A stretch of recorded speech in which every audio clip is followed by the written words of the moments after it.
আজ তোমাদের সাথে একটা DIY ফেশিয়াল ক্লিনজার তোমাদের সাথে শেয়ার করব।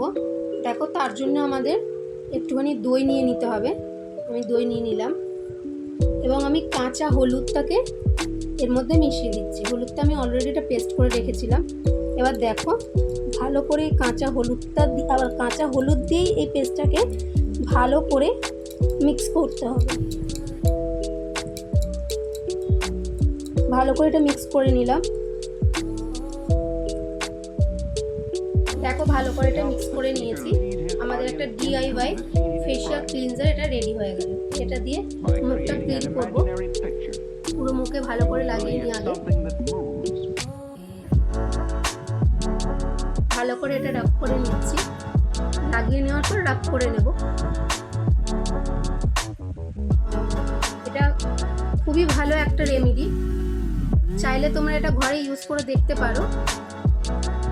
তারপর আমার কমেন্টে জানিও যে তোমরা কীরকম রেজাল্ট পেলে। দেখো, পুরো মুখে আমি এটাকে ভালো করে লাগিয়ে নিয়েছি। লাগিয়ে নেওয়ার পর ভালো করে এটাকে রাব করব।